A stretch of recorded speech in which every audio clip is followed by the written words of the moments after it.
On June 23, 1996, N64 was released in Japan. The results were nothing less than phenomenal. Within hours, over 500,000 systems cleared the shelves.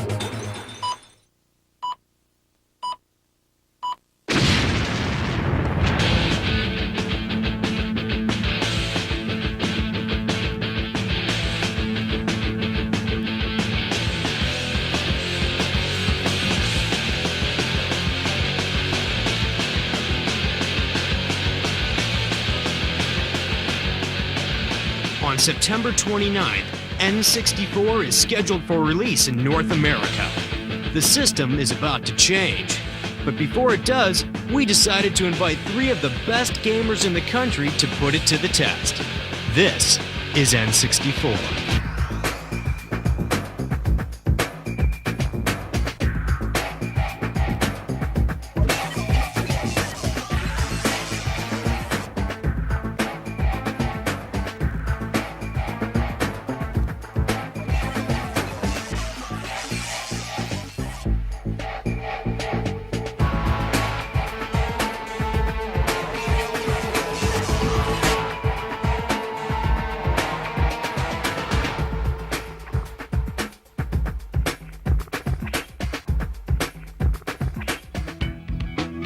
Good evening, gentlemen. We've been expecting you.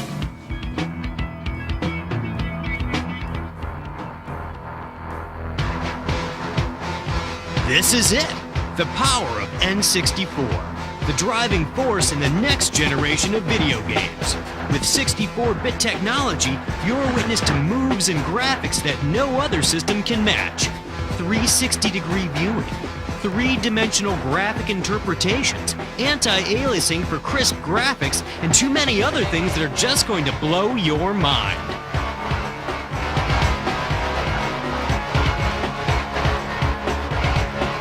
Welcome to N64.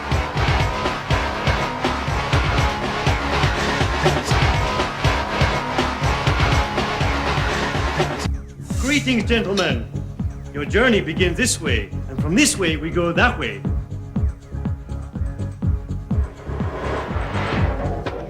Yo, what is this? Yo, it's kind of dark in here. Okay. Hey guys, how you doing? So, I understand you're here to find out about the Nintendo 64.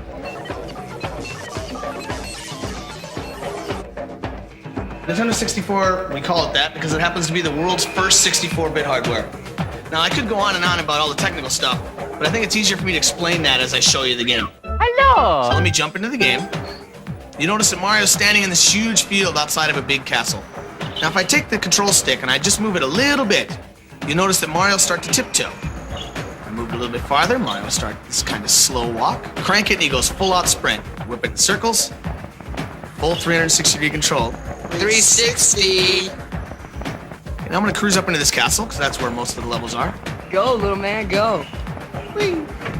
What kind of skills you have, little man? Now that I'm inside of the castle, before I go show you a level, I'd like to show you some of the cool things that Mario can do. And I'm sure you've seen traditional Mario games. You know that Mario can do things like climb and jump on enemies, but now Mario's got some stunts. Check out Mario, man, doing those backflips. If I push the Z and then push jump, whee, Mario does a layout double backflip. Awesome. If I like run along, push Z jump, whoa, Mario jumps a mile. Oh, look at that. Did you see him climb? I can get Mario to do things climbing trees. I can get Mario to do things by hanging on ledges. I can do a ton of stuff with Mario. Oh, did you see that? Yo, you see the way he went to that door? No kidding. Here we go!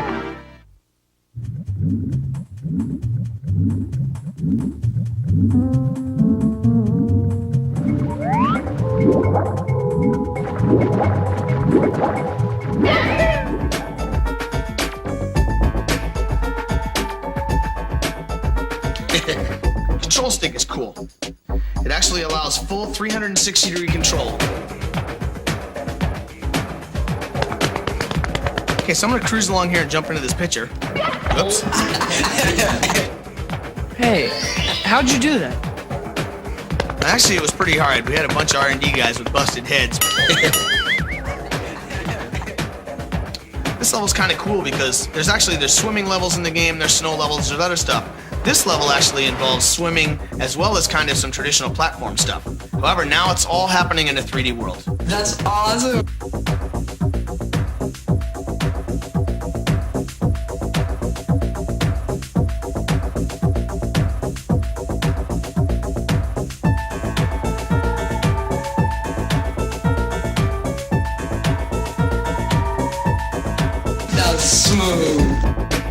one other cool area I'd like to show you in the game before we move on to the other products.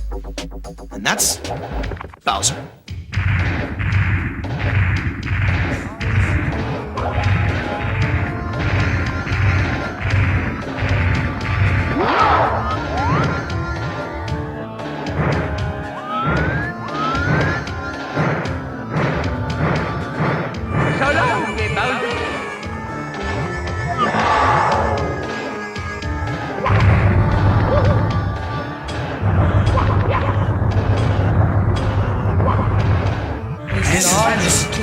I'm not going to go all the way through this level, but I just want to show you some of the cool things you can do in here.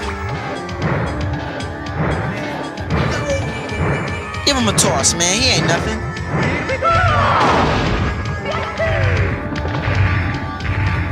Anyway, I think I could go on for about the next 20 hours telling you about Mario 64, but I think it's time we move on to Armand, who's going to show you Pilot Wings.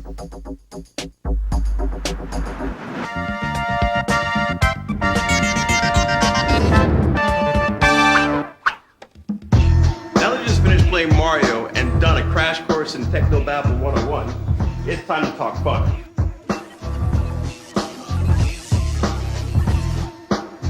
What's really different about Pilot Wings is that you get to deal with more than just airplanes. You've got hang gliders, you've got rocket packs, and you've got gyrocopters. It's the most unique flight simming game you've ever played in your life. When you're playing the game, you feel like that you're actually in the game. For example, in this hang glider level, there's going to be some rings you got to fly through. That's the first part of it. Now you got to be sure that you're making yourself steer really steady because the mountains are in close, okay? Now when you go through all the rings, make sure that you pull the joystick down to swoop your plane upward. Swoop just like that, just like that. When you're going in for the landing, you want to use your A button, or commonly known as the blue button. Use it to slow down speed if you're going too fast. Come in for the landing, and it's an A+ if you hit it right. Yo, this is unreal.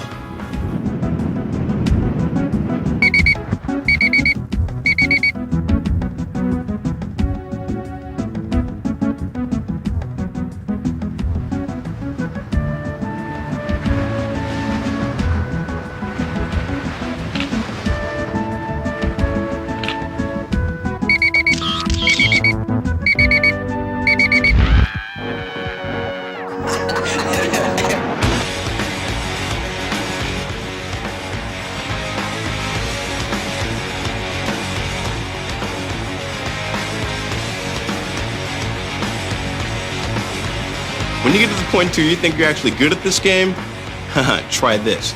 Try getting at least a silver or gold medal in all 3 events, and you're gonna open your way up into some new hidden levels, like the cannonball stage. One thing that's really cool about the cannonball is that you can use the R button to change your camera angle, and that way you get a true feeling of yourself being in a real-time 3D environment. The jungle hopper. Haha, that's one of my favorites. In this area, the object is to jump across the USA. Now you want to use your analog joystick once again to make sure that you get the longest jump possible. You jump over this building here, and then you go around the bend and try to find the best way to get to the actual goalpost.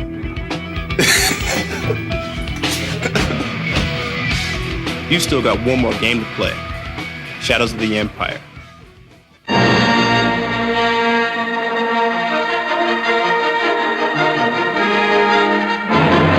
Well, I guess you two guys are here to see Star Wars Shadows of the Empire.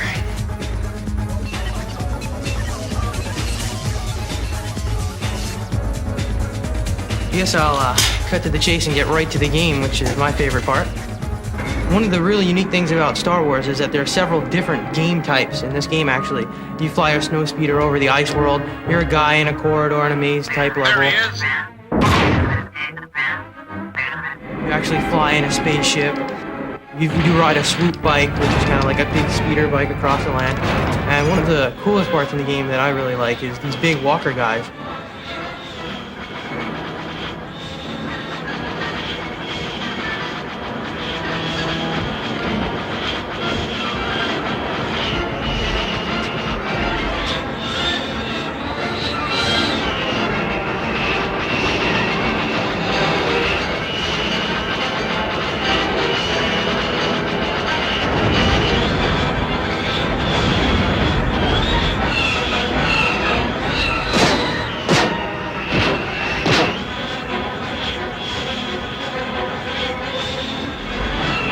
you can actually fly around them and wrap them up with a tow hitch.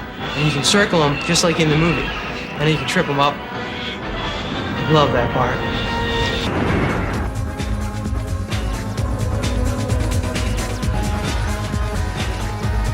The world is in real 3D, so I can look around and go anywhere I want. But I can also aim and shoot up at enemies that are high, low. I can strafe and run and shoot in different directions. You're out there, Henry. I can jump over objects. I can actually duck and fire at some of the stormtroopers. I can get different weapons to fight the flamethrower to kill these big ice monsters. Okay, this is the flying over the Star Destroyer. And here you actually can zoom in to the cockpit. In every level, there's different views. You can zoom in and out. You can watch the guy from a third-person view, or you can actually watch from a first-person view. Here I have to destroy all these TIE fighters, watch out for asteroids. As you can see, the explosions here are just as good as the other level. Whoa! I just love that part.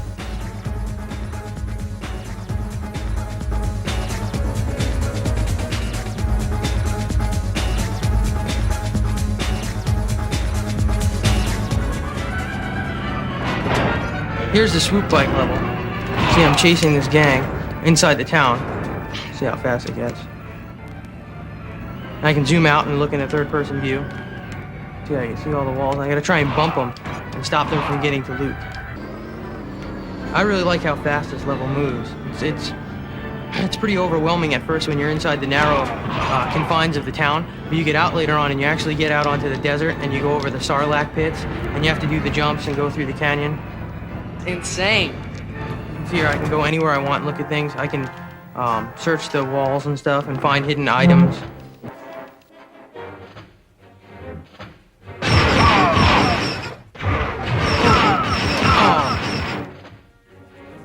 Well, that's just some of Star Wars Shadows of the Empire. Whoa, those are 3 great games. We've only scraped the surface. There's more?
N64 rules. On September 29th, N64 will be released in limited quantities. You know the date, you know the system, you know what to do, you don't want to wait. Change the system.